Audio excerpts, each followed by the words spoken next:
Mr. Christopher, Yeah. teacher.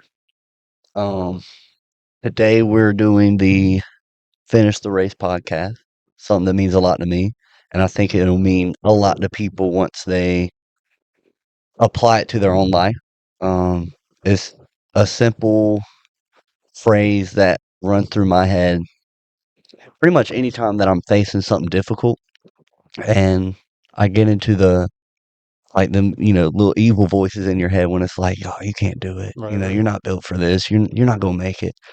Um, I tell myself, come on, dude, you gotta finish the race. Hmm. And it gets me through it.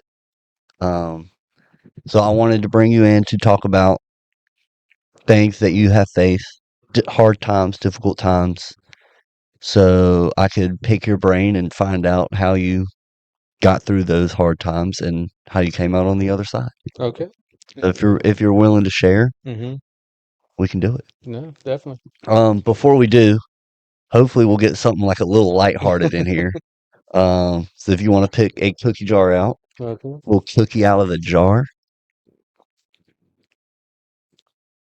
All right. and then hold that mic up for me. Sorry. Yeah. Says, are you currently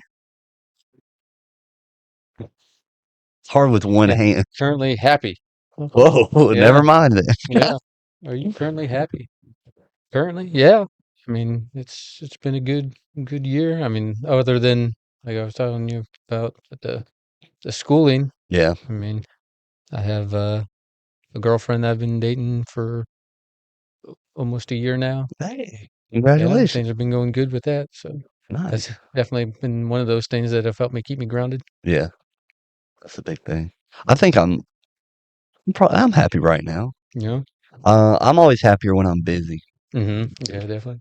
Like in the moment, sometimes I'll be like, oh God, I got so much to do.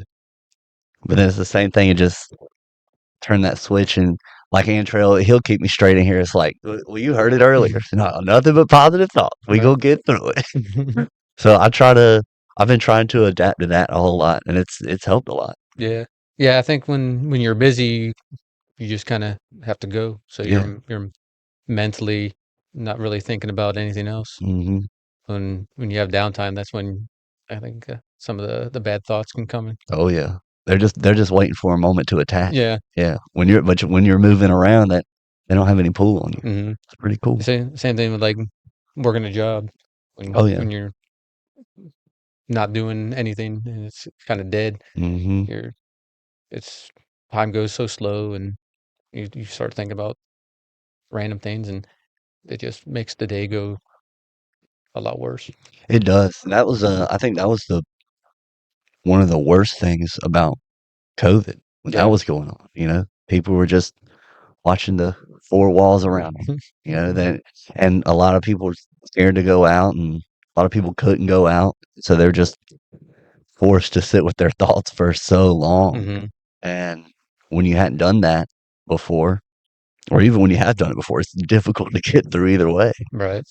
And I think that's why when everything started opening up, that's when I took the advantage and Oh yeah. started going out and doing a lot more things, Oh yeah. going different sporting events, concerts, and comedians and Yeah, stuff you like got that. busy, dude. Yeah.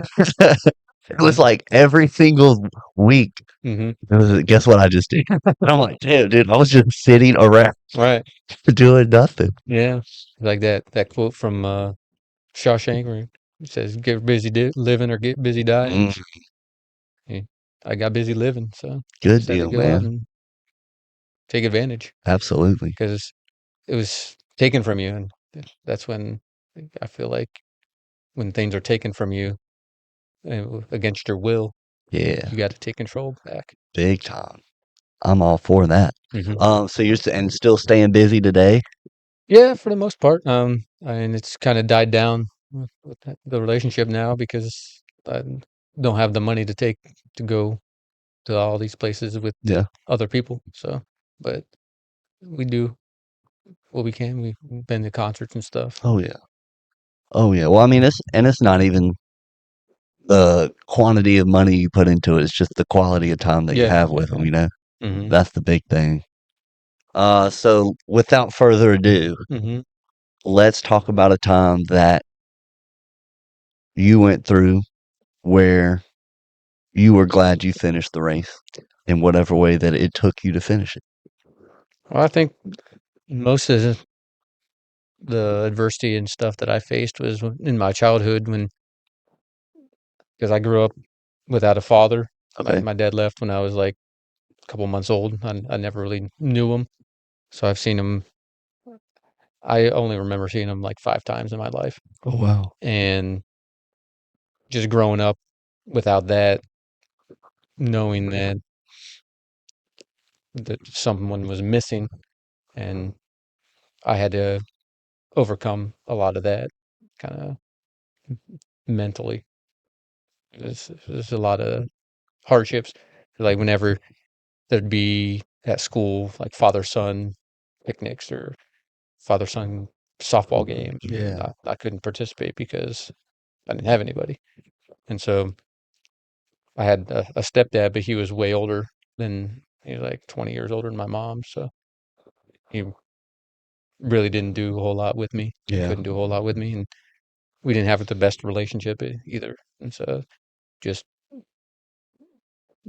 pushing forward each day, and I needed, like, I think school did a lot of that, and that's why I ended up becoming a teacher, because I needed school to get away from stuff that's going on at home. Mm, And that was one of the things that's why I like school so much more than most people did, because it got me away from all the problems. that's a good point. Did you have like good friends growing up in school? I mean, I had probably a certain group that I hung out with more than anybody, and that was probably more towards late middle school, high school. Yeah. Like in elementary school, it was just you'd see them at school, and Yeah. there was a couple that I'd go and spend the night and have sleepovers with, and they were all like on my baseball team or something like that. But Hmm. other than that, I really didn't hang out with people outside of school. I'd go home, and I was an only child, so didn't have a whole lot of other people. But my cousin, who's the same age as me, we were pretty close, so that helped a lot. Yeah, that's the big thing. Because I guess, kind of same thing in elementary school. I would, just see my friends at school, and then the ones that I would hang out with. I mean, there were a couple in uh my neighborhood who every once in a while we, ride bikes or play video games or whatever, Hmm. do the occasional sleepover and stuff. And Right. then, but I was really fortunate to have a couple of friends that are still my best friends to this day. Hmm. Um, and so I get that. Like I can't imagine being an only child because I just love annoying my sister so much. Did you find yourself like what was your relationship with your mom? Like, did you try to was she pretty present with you? Yeah, I mean, she still to this day she texts me every day, and like Yeah, in the morning, like stay safe and all that yeah. jargon. Just and All that crap. yeah, she'd send me a text like, "I heard there's a tornado in Georgia. You okay?" I'm like, that's a couple, that's not that Yeah. far, but still pretty far, I guess. But she It'd thinks have to like be a everything's, big ass tornado. yeah. She's like, anytime she hears about anything happening in North Carolina, I'm like, this is a really big state. Like, and she's like, the hurricane's coming. Like, yeah, well, we're kind of in the middle of the state, so Yeah, I mean, we do get some rain, but it's not like we're out in the coast or anything. But yeah. yeah, so I mean, we had that kind of relationship where basically I don't know, she was somebody that anytime that I had grades or got a report card from school, she would like send it out to the whole family and like, oh, look at all my grades. Oh dang. And because I always got pretty decent grades, but then the one time I I got a C, and so she didn't send it. So she's like embarrassed. Oh wow. That was, I think, in seventh grade actually. So Seventh grade's a tough year. yeah, seventh grade reading actually. That was the first C I got. There you go. So Mine all came in math. Yeah. God, I hate math. So, have you said you've seen your father 5 times. hmm Is that all childhood? Yeah, like I haven't seen him since maybe I was like 12, 13. Do you have any like animosity built up towards him? Yeah, yeah. I mean, he's one that I never really cared to see. Yeah. So it wasn't anything that I like at the time. It, I know that I probably harbored some hatred, but now it's just kind of indifferent because he was never there. So it never felt like I was missing anything because he was never there in my life. He left before I even had any sort of memory of him. Yeah. So how do you, looking back now, aside from kind of leaning on school, what were things that you did to get past that barrier of growing up in, well, sort of a single parent household, since you didn't really have much relationship with the stepdad? hmm I mean, I was somebody that I used my creativity. So I just kind of, because I was an only child, I had to end up doing things on my own. So I'd come up with games to play on my own and kind of distract myself from some of the things that I was missing out on. Hmm. So, like, I had these games that I played in my basement where I created teams and players, and I used the broom and this like Nerf ball. Yeah. And my mom had this wooden stepping thing, exercising thing where she was supposed to like step up on it and step down. She never used it, but I used it as the goal for my hockey game. Okay. So, and put so many dents into the dryer, Yeah. and so you'd hear like a loud noise. My mom would shout down like, "Hey, stop that, making that noise!"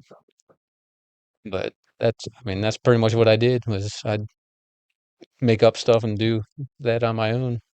Have you found yourself, um, like, do you find yourself returning to doing sort of things like that?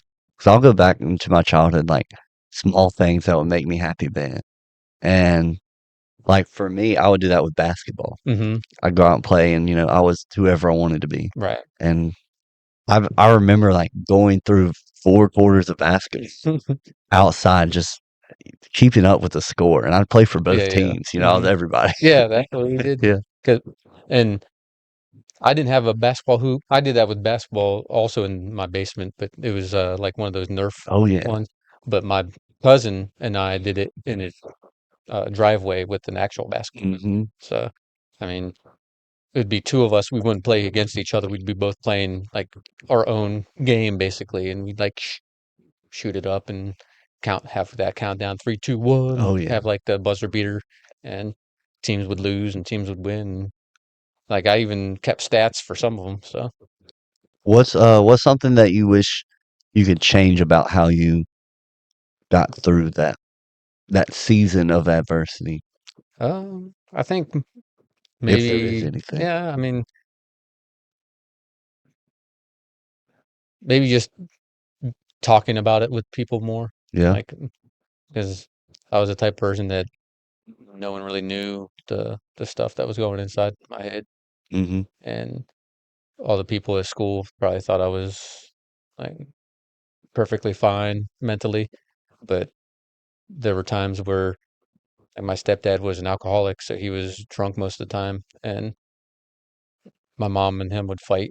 So I'd wake up at like 2 in the morning to like a door being ripped open and a phone being thrown through the window, and so no one really knew what I was going through, and so I kind of kept everything in. And I feel like now I probably would have talked about it more with people Yeah. because I've gone to therapy, and I feel like that's something that I've gotten over is just being able to talk about my feelings more. Like back then, it was just like you weren't allowed to talk about your feelings, Yeah. and especially being male, Hmm. being vulnerable or anything like that. So I feel like that was a big thing that I held on to a lot more, and it probably carried over a little bit more than it could or should have. Are you able to Are you able to open up now Yeah, a lot more than you were then? yeah, I think so. Yeah.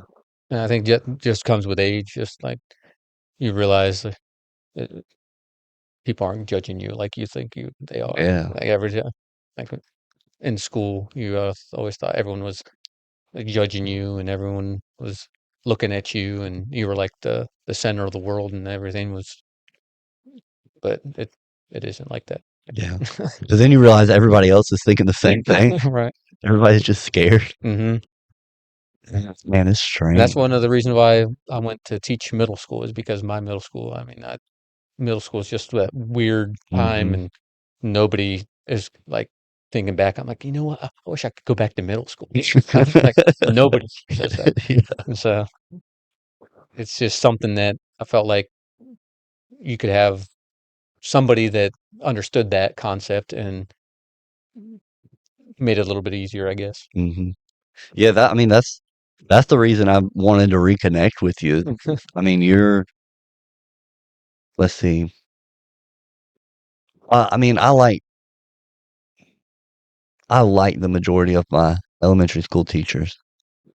But there's only two teachers from West that I was like, y'all had an impact on my life. And Hmm. then high school, there was probably three or four. And but you were like that the classes still that we had like stand out to me Hmm. just because of how unique you approach teaching and how I mean really how vulnerable you were as a teacher and how uh I don't know, you demanded a lot, but you were also very encouraging too. You know, it's like wanting to pull that creativity out of people. Hmm. Is that why you think you went to? Because I know you also taught math. I don't know Yeah. if you still are. No, I mean, I do that with tutoring Okay. mostly now. But yeah, that's one of the things because math, you don't really go get a whole lot of creativity. No. I mean, it's pretty straightforward. And I love teaching math. It was boring. Hmm. Like just sitting there and teaching the same concepts each time.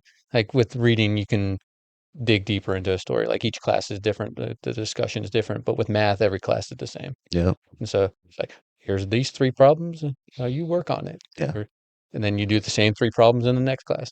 But with reading, the discussions go completely different each day, and so it changes things up. It's not as monotonous. Did you do a lot of writing growing up? Yeah, actually, when I was in I think third grade, I used to write stories, and then whenever I mean they were terrible. They were like half a page. Like I remember one was about a ghost in Candlestick Park, and one was about a shark that came out during a hockey game and jumped through the ice and started playing hockey with the people. But my teacher, whenever we'd have recess, because in Ohio it was snow like for almost 4 months straight, so we wouldn't be able to go out for to recess. And so some of those times I would go. She would let me sit in front of the class and just read one of the stories I wrote, Oh, that's cool. and that's what kind of got me into just writing random stupid stories. And then in high school, I came back to it and I wrote a story and I end up um, giving it to people. That was And the one you sold, yeah, right? Yeah, yeah, yeah, yeah. I started selling it. I wrote a sequel to it and sold those. And then uh, during like I think it was maybe after I graduated or the year of my senior year, a friend of mine and I did like a contest to see who could come up with the best story to tell around a campfire. Yeah. And so I wrote one. He didn't, so I technically won. But I just we I read around the campfire, and I just always liked writing and reading. So and when I was in going into college, I wanted to teach math because that was always my favorite subject because it was easy to me. Hmm. But teaching it was always like getting it that concept across to other people is a little bit more challenging than actually just knowing it.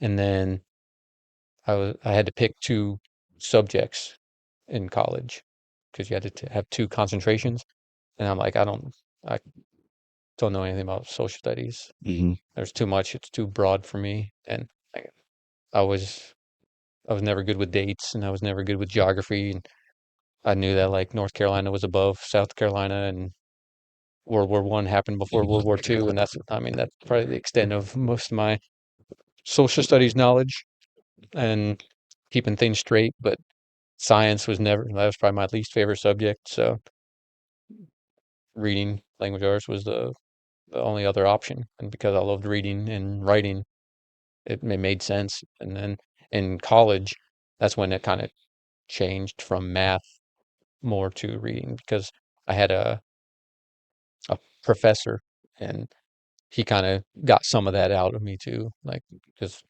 during class, I mean, you make up stupid things. Like, he had these little skits that we did, made reading fun. Yeah. And I mean, it was a rigorous class because like each assignment was like 1,000 points. Like, we had like 40,000 points during the whole class. And it was just weird how many points like he made everything, but like it made me work hard. I really respected him, so I worked harder. And he's actually one that I kind of like you, where you reached out to me, or I don't even remember. I reached out to Hmm. you or something, but I reached out to him, and he wrote a book, and Oh, I have a nice. copy of his book, and I mean I don't know, I haven't talked to him since COVID, but we email back and forth and stuff. But Nice. it's just kind of like that mutual respect kind of Yeah. thing.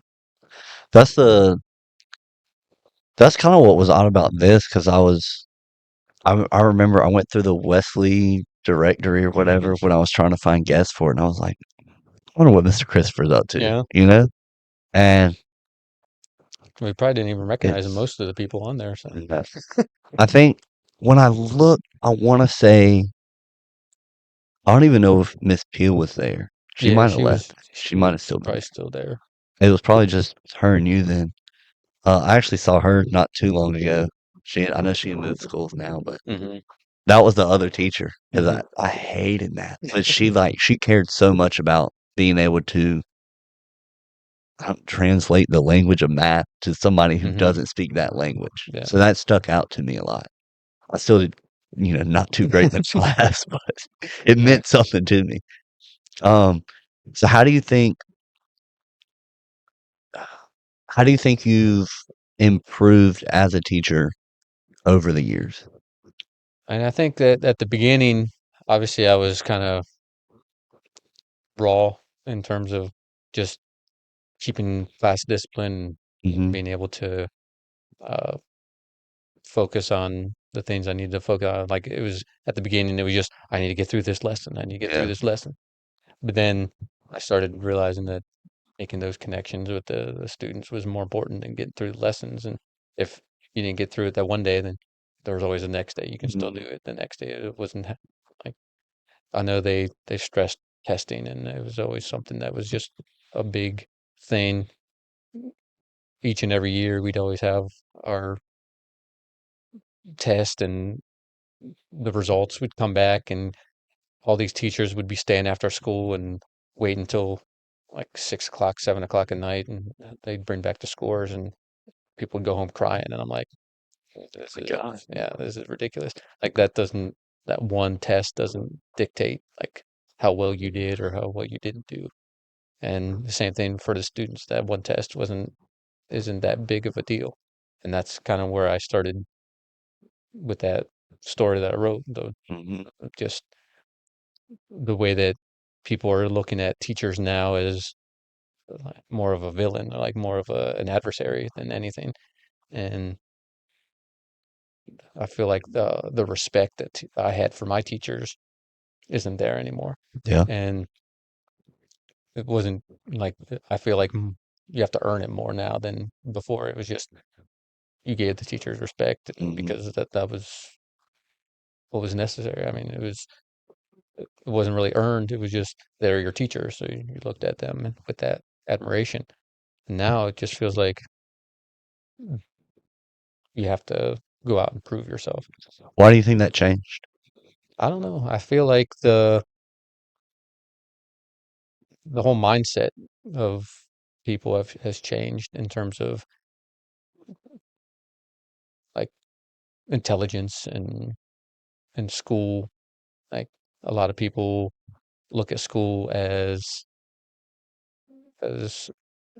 like I said, like an adversary, somebody that or something like an entity that is against you in some way rather than helping you. And I feel like a lot of what's going on with testing is kind of taken away that aspect because I didn't take a test every year when I was in school. We took a test in I think like eighth grade, 10th grade, and fourth grade or something like that. Really? Yeah. Oh, Like dang. I'm maybe there was one that was in like third or like an elementary school, but it Yeah. wasn't something that mattered. It was just like something that they didn't stress it. It was just, well, we have to take this test and it's going to show like where you're at. Yeah. Mm, Or you get the results back, you look at them and I'm like, oh, okay. And there was nothing ever done with them. There wasn't like here, it just seems like all of the scores come back and it's you get a grade, the whole school gets a grade, the whole community gets a grade, Hmm. the whole like it's not just an individual test, it's now a village test almost, like the whole village suffers and or thrives, I guess, Yeah. if it's high enough. So what's the adversity that you're facing now in the school system? I know the having to stress the test is Yeah. probably not too fun to deal with. Yeah, and I try not to, but it's still like I know that it is something that is looked at and so I try to like point out to the kids that it's not as important. It's more about improving because like if you can come in wherever you're at and leave higher than where you came in at, then that's what's important. Not, I mean, that's in any job. Yeah. If you come in and don't get better, then it was a pretty wasted opportunity. And that's what I feel like uh, we need to look at more in terms of schooling is getting better rather than everyone has to pass. Everyone has to have the same passing score. Yeah. Everyone like everything has to reach a certain pinnacle, or else it wasn't a successful year.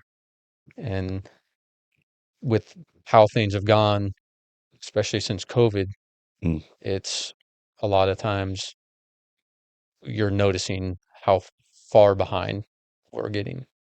Like the group that I have now this year was in third grade during COVID. And that's like that's that big time Yeah. jump. And you can see the immaturity. You can see just like the impact that it had. The reading levels are lower, the math levels lower, and it's because they didn't get the education that people had before that. And even though they didn't get the same education, they were still just passed along. Like it just, well, you didn't pass anything, but we can't have everybody get held back, or there'd be too many people. And that's the kind of Yeah. mindset that it has been, I feel like, for a while. That's like the funny adverse, I guess it's not funny, but the adverse reaction to the No Kid Left Behind or Yeah. whatever. Hmm. It's like just because you're moving them on from one place to another doesn't mean you're leaving them behind. Right. It might be more detrimental to them. Hmm. Well, that's the thing is, I got held back in kindergarten, and so I don't feel like if you're not ready to move on, I don't think and especially in elementary school, I feel like there's a point where you reach where if you're not getting it, you need to have that stuff. Yeah. You need to have that because a lot of it's maturity, and I wasn't mature, and I probably should. I mean, I have a June birthday, so I went probably before I should have. And it was because Oh my yeah. cousin's the same age as me and his birthday's in March. Hmm. And so my mom wanted us to be in the same class. And I don't feel I was ready for it. I mean, I was reading better than most of the people in first grade the first time. And, but so it wasn't necessarily the grades. It was more of just maturity. Yeah. And I feel like that actually was probably one of the best things to have happened to me was if I would have not had that happen and just kept getting passed along like some of these kids are getting, it would have actually hurt me over time. I probably wouldn't be here Yeah. right now.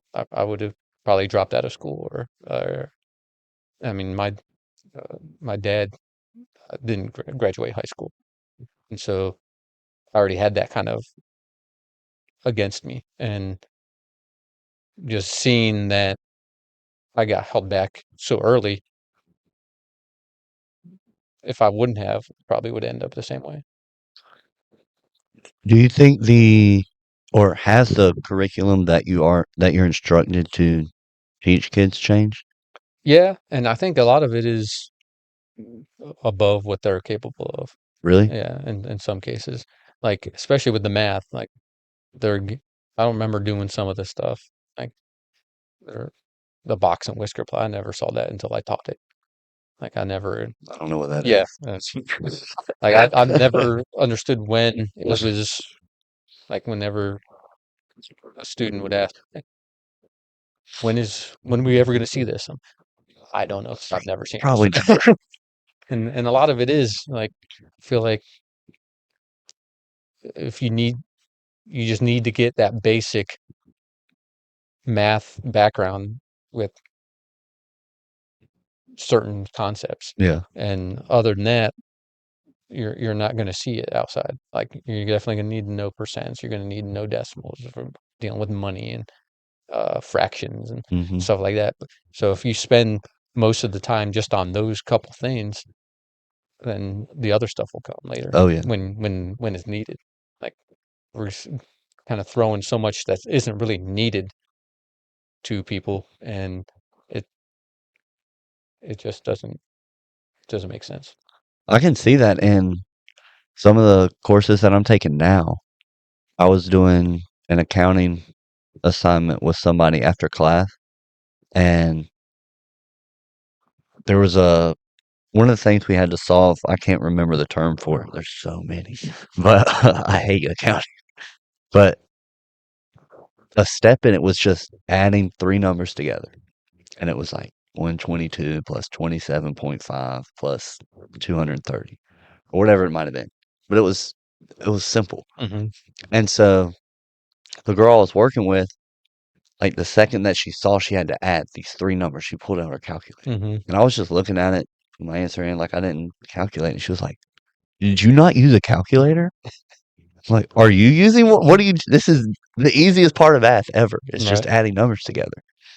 And I feel like that could, and some people may just not be good at it, but at the same time, it's like maybe, she was doing all this obscure math that she's never going to use Hmm. because the focus of addition, subtraction, division, Yeah, just fractions division, was just taken away. like the long division isn't something Yeah. that people know how to do anymore. Oh, yeah.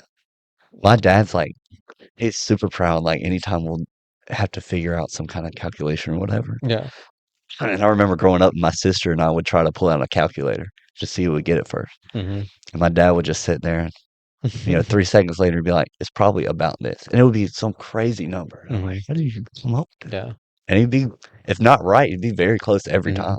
Well, I remember when in elementary school we'd have to do like those time tests where you had like 60 problems to do in like 2 minutes or Yeah. something and see how many you can do. Hmm. And uh, grandparents' day was always like around a time where we'd have to do those. And my grandpa, he'd be like flying through Oh, them. yeah. And like he hadn't been in school for like 60 years and he's knowing how to do this. Yeah. And then now, kid that was in school just like last week can't even do it. Mm. So I think the priorities have changed. Do you think um, the way that you've had to been, or the way that you were having to solve problems like that, do you think that's affected how you're able to solve like daily life problems now? Yeah, I think so. Like problem solving is problem solving. So Yeah. I feel like whenever like I used to love doing those little puzzles where like the slide puzzles. Hmm. And I remember sitting next to a girl in computer class and I'd be solving them. And, I'd go on to another one and solve it.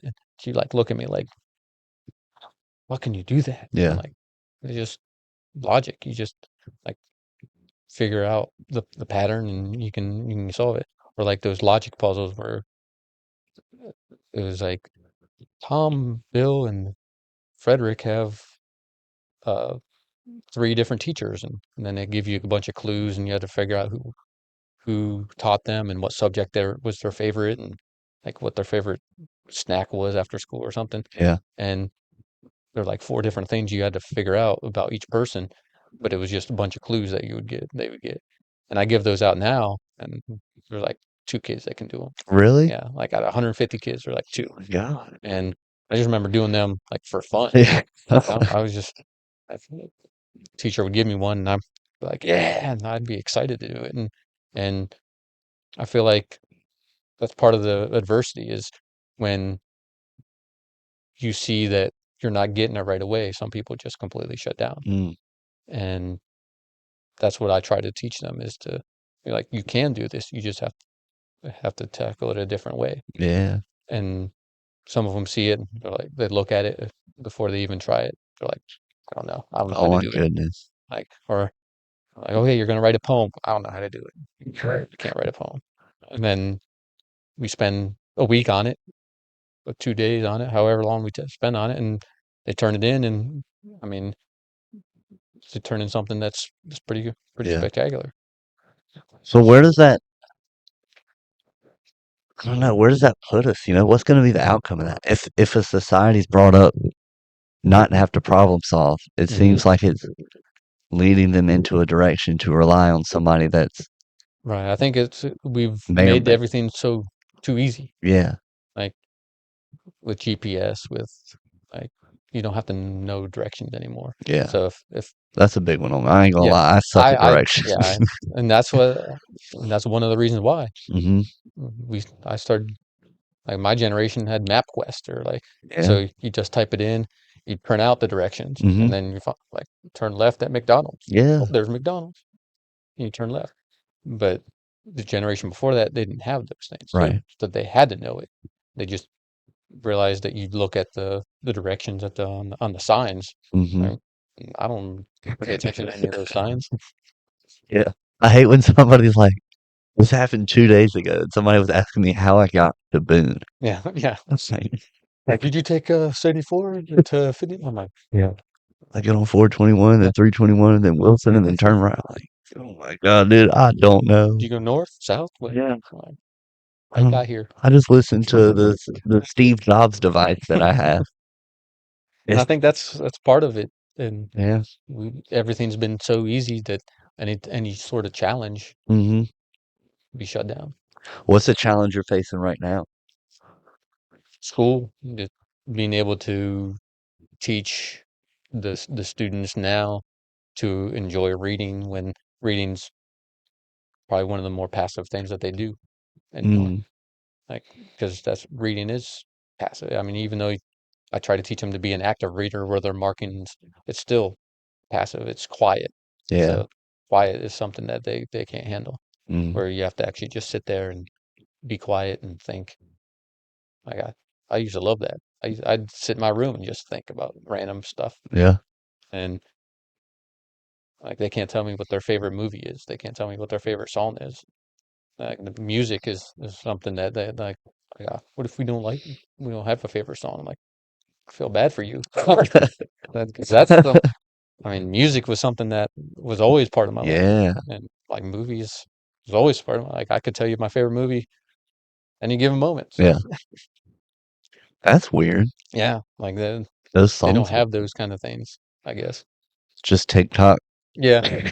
Like, but they can tell you, like, who's your favorite TikTok? Oh But my God. I don't know, TikToker, is that a word? Is that what I they're don't know. I have no clue. And that's something that's kind of weird is when people are talking about what they want to do. So, like, Hmm. you got those, I want to be like a YouTuber. I Hmm. want to be somebody that makes TikTok videos. I'm like, I don't remember like thinking that sort of stuff, but that was never around. So Yeah.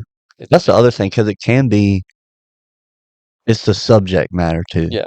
It's like, what are you bringing to it? Hmm. Or you just you're just gonna find a trend and hop on it, Hmm. and then you're gonna hop on the next trend. Right. Because then it's gonna be empty to you because you're not standing on anything. Yeah. Well, and they don't realize you have to stand out to be one of Yeah. those people. You can't be just the same type of person that like talk about the same types of things and do the same types of dances, or I don't even know what the heck they do on those things. Yeah. Like, but you have to be different. There has to be something different that is going to bring you the views. Hmm. If you don't have anything that's unique, then you have nothing. I'm gonna shift over to intro real quick since we're talking about kids and how they're and the problem solving and stuff. Are you seeing any of this in your kids, or what are your thoughts on this? It's a different it's a different day and age, honestly. Like from the way and the materials that we had to learn. Uh I, that would be my take. It's just different. So the focus is different. Like you said, we grew up our favorite songs was on CD and Yeah, tape, yeah. right? But now they're streaming everything. Hmm. So instead of physically reading the book, everything is easily accessible. Video is the new preferred method of learning. Hmm. So to me, it's just a different form. Like Yeah. we had to learn the technology from my parents' day and age and listening to 8 tracks to Oh, come yeah, into yeah. cassettes. Yeah. For us going to cassettes to CDs and them Hmm. going from CDs to streaming. So it's just as technology changes, yeah, everything evolves if Right. I'm using the right term. So Hmm. that would be my take. But yeah, you see the challenges in the way kids learn, and we just have to be willing to adapt to the new methods, I Hmm. guess. And you know that the adults at that time were saying stuff about like, Oh yeah. True those indeed. video game, no, Nintendo, True, Atari, that's I heavily remember that. Like Hmm. I heavily. MTV was like the devil. Yeah. I mean, it was like something that people saw as the detriment to society. And Yeah. I mean, I feel like each generation has its own version of that. But, um, True. I'll even give you a real world example. I remember my father. So back when I was a teenager, I think it was 93, the Snoop Dogg Doggy Style yeah, album yeah. was super controversial, right? Hmm. So I remember me playing it, getting a stereo for Christmas, me playing that tape. I Yeah. spent my last $15 to go to, I can't remember the name of the store, to buy this tape. But my dad walks by the room, hears the album. I can't remember the song. Comes in the room, takes the tape out, breaks it in half. Hmm. Right. So traumatic. And then I remember my like me recently looking at my son and him watching something on YouTube, and the subject matter made me have that same type reaction to where I instantly cut it off. You can't watch that Hmm. channel. No more YouTube for you for the day. So Right. it's us teaching because I was probably not old enough to really absorb and take into my spirit the subject matter of what they were saying in those lyrics, right? Yeah. Now that Hmm. I'm older and I'm able to understand it. And it's the same thing for him. Like the behavior, the jokes that they're playing or whatever he's watching is probably a little bit too advanced Hmm. for where he is being 6 right now. So it's again, we just have to stay in tune with it Yeah. and learn how to adapt. Yeah. Yeah, I mean, like I said, every generation is going to have that. And I'm sure uh, what Elvis was like that. I mean, Oh, he was. like he was controversial. I mean, the Beatles were controversial. So, I Yeah. mean, I think it's just part of human nature. Yeah. Just scared of something new. Yeah. And so adults always are going to be looking at that for their kids because I guess you're mature enough to understand certain things. At that Hmm. age, we weren't mature enough to know that that's probably not something that we should have been listening to or watching or and like I mean I remember getting the Green Day CD and not really paying attention to the lyrics and what it was about. I mean, there's songs about things that are the exact same things that the songs about now are about. It's Hmm. just we feel like at that time, like it's not bad. It's not. And then when we look back at it, I mean, it didn't necessarily harm me in any way. It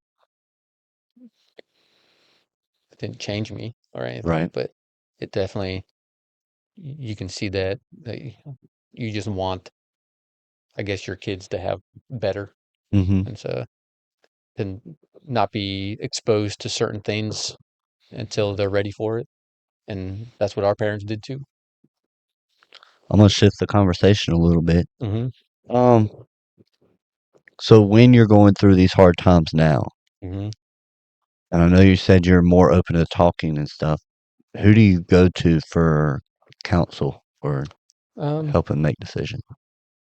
it's more now. I do have a therapist, so I talk to them. Uh, you know that you can count on certain people to talk to about certain things. Like I don't go to everybody Yeah. about everything, but you have those certain people that you can talk to about other things, like my girlfriend, my cousin, my mom. Certain times, certain things you don't want to talk to your mom about. Sometimes you do, but I mean, just knowing that you have somebody to talk to Yeah. about everything, even though you don't necessarily talk about everything to everyone. Okay. Who do you look to for inspiration? Probably my daughter. I Yeah. mean, she's way she did way better in school than I ever did, and she's somebody that, like, I just am amazed at the person that she's come and grown into. She's she got like a 31 on the ACT. I got like a 21, so I mean, Mhm. she like lapped me almost in terms of what she was capable of doing. She had like one B ever, and I mean, to me, that's just amazing. I, 'Cause, I mean, I know that I could have probably done better in school if I would have tried a little bit harder, Mhm. and I didn't really study hard. I just paid attention when I was supposed to, Yeah. and was able to figure things out. But yeah, I heard, How do you wish you could inspire people? just kind of by example, just showing that, like, I talk to the students that I teach a lot about the things that I experienced, because a lot of them look at me or look at the teachers and think, oh, they always just had everything handed to them, and they Mhm. never had to struggle. But just talking about my struggles and things, that, like, dealing with anxiety, dealing with depression, uh, showing that I can still be successful and have that. Yeah. And so, That's a big thing. I think that's something that held me back for a while as well, and I think can hold other people back is when they think I have fill in the blank, whatever hmm, it might be, yeah, and then they use that as instead of a catapult as a crutch. yeah, hmm, They're like, "Well, I can't go do this because I have anxiety. hmm, I can't get up in front of people and do this speech for class because, I'm super anxious or whatever." And so hmm, then they look for a way out of it yeah, instead of looking for a way through it or over it or around it. hmm, They're just like, I'll just take my bow. I'll let this overcome me. I I hate that because it's such an easy practice to succumb to, hmm, and once you do it one time, it gets easier the next yeah. time. Well, like a lot of the even parents tell their, like, in front of their kid, like, well, he can't do that. Yeah. I, the first day of school, wherever, like, we'd meet the parents before school even starts, I guess. They're in the open house. Parents would come to me like, they can't do math. And I'm there, right, like, before they even step foot in the classroom, and What? they're telling me that their child is going to not be successful in my class before they Oh even my know me, god. before they even know what the subject is, and what, I Where mean, does that come from? I don't know. Like, I think maybe because they couldn't do it, or they felt like uh, I don't know, they didn't need it, or they didn't do well with it, Mhm. that the child can be, I guess, be told that. Yeah. I think there's certain things where that can be applied to. Like, I remember vividly, we were doing, like, Christmas shopping or something, and we were at the mall. I think I was in middle school, and sitting there eating some Chinese food. And I don't know if my parents asked me what I wanted to do or if I just told them, but I was like, I'm going to play in the NBA. My dad was like, you're not going to play in the NBA, you know? And at the time, it like crushed me. I was Right. like, well, I can do anything. Hmm. And so for the next, I don't know how many months, whatever, I was just outside grinding basketball, just pouring sweat. And then years went by, I was still 5'10", Mm. 5'11". And I was like, I'm gonna get really tall one summer. You'll see. You'll see that I'll get to the NBA. And then I'm like, obviously it never happened. Right. And I I don't know, it bothered me for a little bit, as silly as it seems, because I was, in the kid mindset. I was like, why would this person who is my father, crush my Hmm. dream like this? And then I realized he wasn't crushing my dream. He was just, redirecting me into a little bit of realism that Yeah. I could have opportunities to follow different dreams. Hmm.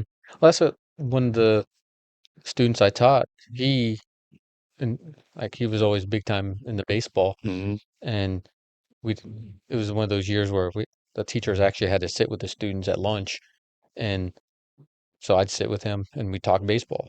And he was on the baseball team. He played baseball in high school, and that was his dream, was to be a Hmm. baseball player. But at some point, he realized that he couldn't do that. Yeah. Now he's writing for baseball. He's actually Oh, writing for nice. Baseball Digest or like some kind of big time baseball. He was on ESPN doing the baseball draft. Heck yeah. Yeah, and so I mean, just realizing that if you don't make it to make it to the NBA, you can still do things with the NBA. You can Yeah. be like a trainer, you can be a coach, you can be Hmm. something else. I love that. Hmm. That's so cool. That's a great story. Yeah, and I mean that I saw that, and I thought that was just kind of cool. Hmm. Like that's one of my dream jobs. I mean, he has my Yeah. dream job is to write about baseball and Yeah. just travel and talk about baseball all their life. I Oh mean, man, yeah. that's a fun job there. Hmm. That would be so cool. Yeah. I think that'd be something I would enjoy doing. I've been getting back into writing. Um, I just didn't do it for a while. Oddly enough, it was like when I was struggling a lot with certain things. Hmm. Um, and then I don't know what it was, but it just clicked back to me where I was like, remember, you know, writing was your friend when you were dealing with before. Hmm. And so getting back into it, it's definitely helped clear my mind, and I'm not thinking about what do I write? What should I write? I just start writing Hmm. and something ends up coming out every Yeah. time. It's And great. one of the things that I feel like has gotten me through a lot more as an adult is Yeah. just being able to just write Hmm. and having that talent, that skill, and knowing that it doesn't have to be like publishable. It's just getting it out. Yeah. It can be something where nobody else has to see it. It Hmm. can just be me getting my thoughts out and getting rid of all that negativity. And once it's gone, it's gone, and I feel much better. It's such a cool process. Hmm. It's so weird how it works. Yeah. Do you think it could work for everybody? Or do you think it's just one stream of getting rid of it? I mean, I feel like if people did it more, I think it could help most people. Hmm. But a lot of people don't have the ability to get whatever they're thinking out onto the paper. I Yeah. think something has held them back, or maybe they didn't have the training or the schooling in order to actually write the things that they're thinking. Yeah. Um, you want to do one more cookie jar? Sure. Yeah, pull one out. See what we get. Oh, okay. You like long or short hair better? That's we're not doing that. What? Okay. I write them all down because I want them to, Right. everybody to put it in there. But sometimes people just write bad questions, Yeah. Wait, real quick on that.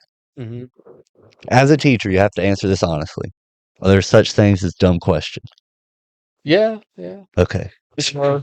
I mean, and comments are more probably in terms of the questions, maybe not as much, but like I remember one kid said that he wanted to be a Power Ranger when he grew up. I was like, what was the point of saying this?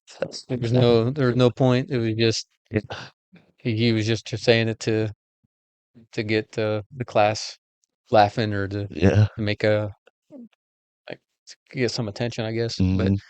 like the comments are probably unnecessary. The questions, I mean, you can always ask a question and it may not get much of an answer, but I mean, it's still, Still showing yeah, curiosity. that's sure. Yeah, Hmm. that's a good point. Yeah, All right, this question. What makes you special? what makes me special? Hmm. Um, I think just my my creativity, my ability to just come up with uh like because I was an only child, I had to create on my own and not really have anybody else to rely on to entertain myself. So I can entertain myself in in a lot of ways, and I think I'm caring to other people and just being able to see different perspectives that some people are unwilling to see. That's a big one. You know? Awesome. Well, do you have any advice, any message of hope for people that are going through hard times right now that you wish you could just broadcast to the Yeah, I world? think the one thing that I've realized over the years is that more people are going through it than you think. Like, and people you may not even think are going through it. Because I remember one of the comedians I like, Gary Goldman. I don't know if you've ever heard of I him. know the name. He is one that he had a special on HBO called The Great Depression, and it was about his depression. And I've seen him 3 times, and I've recently saw him, and he talked about how he was held back in first grade. And so I'm like, oh, I got held back in kindergarten. Hmm. And he talked about how his father and mother were divorced, and so he grew up with a single mom. And I'm like, I had that, and so the fact that he has depression, and so there's a lot of similarities between you and somebody else than you really actually give credit to. Yeah. And I think that's what a lot of people don't realize is that we're a lot of us are a lot more similar than we like to think. And being able to see that is, or I guess one of the reasons why when we don't see it is one of the reasons why there's so much animosity and Yeah. hate in the world is we don't take the time to actually see the similarities. We pay too much attention to the differences. I think that is a very important perspective for people to try to integrate into their life. Hmm. We're all human. We go through a lot of the same things. And like you said, when you start looking for those similarities instead of actively looking for differences, you're gonna find what you're looking for. And that could be good or bad, but if you use it for good, it'll help you and it'll help a lot of other people. Right, right. I like that. Yeah, Well, thank you for coming on. This yeah. was Thanks for awesome. inviting. Absolutely. Hmm. Always good to have you on here. Always good to see you. Yeah, and I look forward to hearing some of the other ones that you have. Oh yeah. I wish you luck getting through the end of this semester Mm, and then starting the next one. yeah. Um, I think it'll turn out okay. I hope the kids that are in your class now will be able to be thankful for the teacher that they have now. And also, before I forget, you have a book out. Hmm. Tell the people about it. It's called Teachers Pupils. It's something wrote in I think 2014, 2015 ish, and it's about a teacher that is wanted by the government because he is getting people to stay creative and not give in to the government's tyranny. Yeah. And that's why he's on the run. And one of the people that he's closest with plans to turn him in, and someone needs to warn him before this actually happens. So it's a lot of suspense, a lot of chapters where I try to end with a cliffhanger, Mm-hmm. and because it's the type of book that I like. Yeah. It's fun. Yeah. It's a good time. I Yeah. remember telling you I wish it was a Netflix show. Yeah, I know. That's I what was about to say, sounds Dude. like an interesting movie It is as a we sit here with a filmmaker. fun Right. Let's yeah, go yeah. offline. Yeah. It is a great read. I think I have it in here. Mm-hmm. Yeah. Yeah. Every book I read I don't know when, earlier this year. The books that I read, I stack over there Nice. in case people want to read them. Mm-hmm. So, Yeah. hopefully people will see it. But yeah, the cliffhangers was real. Most of the time, when I sit down to read, I'll be like, okay, I'm going to read a chapter tonight, just till I do read, and then I'll go to bed. And yours, I was like, all right, I'm just going to read a chapter. And then every single time without fail, I was like, well, now I got to read the next one. It was a great read. I hope people go and check it out. Get it on Amazon, right? Yeah, it's on Amazon. It's for the Kindle. I have a hardback and a paperback. So Dang. yeah. Teacher's Pupil by Randall Christopher. Mhm. Thank you so much again. Yeah. This Thanks is for having me. awesome. Mhm. Absolutely. Thank you all for watching. I love you. I appreciate you. Have a great day. And finish the race.